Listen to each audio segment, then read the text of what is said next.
ক্লিলিং ক্লিলিং। আরে হটো, আরে হটে যাও সামনে থেকে। হাসিনা বাবু, মমতা দিদি, খালেদা বাবু, তোমরা কোনো সময় এক পাশ দিয়ে হেঁটে যাও না, সব সময় রাস্তা বন্ধ করে দাও। আরে হটো বলছি, হটো। মোদিজি একটা কথা বলো, এই সময় আমরা প্রত্যেকদিন পানি নিয়ে যাই পাশের গ্রাম থেকে, আর তুমি এই সময়তে প্রত্যেকদিন কোথায় যাও? কোথায় যাও প্রত্যেকদিন বলো তো? প্রত্যেকদিন আমাদের পিছনে এসে বেল বাজাও। চলে যাও, ফাঁকা রাস্তা পড়ে আছে, দেখতে পাচ্ছ না? আরে ঠিক আছে হাসিনা বাবু, কিন্তু হাসিনা বাবু একটা কথা বলো, প্রত্যেকদিন আমি তোমাদের দেখি তুমি, মমতা দিদি আর খালেদা বাবু পাশের গ্রাম থেকে পানি নিয়ে যাও। কেন তোমাদের গ্রামে পানি নেই? টিউবওয়েলে পানি উঠছে না এখন?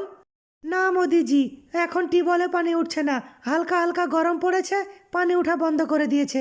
তাই আমরা তিনজন মিলে প্রত্যেকদিন এই সময়তে পাশের গ্রাম থেকে পানি নিয়ে যাই। কি আর করব বলো? মমতা দিদি, একটা কথা বলবো, এই সময় তো পানির সমস্যা হবেই, এখন গরম পড়েছে।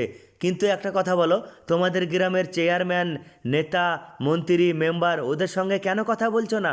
ওদের সঙ্গে কথা বলে দেখো, হয়তো একটা তোমাদের গ্রামে একটা পানির ব্যবস্থা করে দিবে। মোদিজি, একবার নয় 10 বার নয় 20 বার বলেছি মেম্বারকে, কিন্তু মেম্বার কোনো কথা শোনে না। ভোটের সময় আসে আর ভোট নিয়ে যায়, আর যদি কোনো সমস্যা হয় গ্রামে, কোনো কাজ করে দেয় না। হ্যাঁ খালেদা বাবু, ঠিক কথাই বলেছো, একদম ঠিক কথা বলেছো। সবাই এক টিমের লোক, যে যখন চেয়ার পায় সে তখন তার ফায়দা উঠিয়ে নেয়, সাধারণ জনগণের কষ্টের কথা একবারও ভাবে না। ঠিক আছে, আমি দেখছি তোমাদের গ্রামে একটা পানির ব্যবস্থা আমি অবশ্যই করে দেবো। অনেক ধন্যবাদ মোদিজি, তোমাকে অনেক ধন্যবাদ। কিন্তু তুমি প্রত্যেক দিনই এই সময় কোথায় যাও সাইকেলে করে? কোথায় যাও তুমি? আরে আমি প্রত্যেক দিন তোমাদের দেখতে পাই, তোমরা প্রত্যেক দিন পাশের গ্রাম থেকে পানি নিয়ে যাও। আমি ভাবি কথা বলবো কথা বলবো, কিন্তু সুযোগ হয় না। আজকে সুযোগ পেয়ে তোমাদের কষ্টের কথাটা জানতে পারলাম।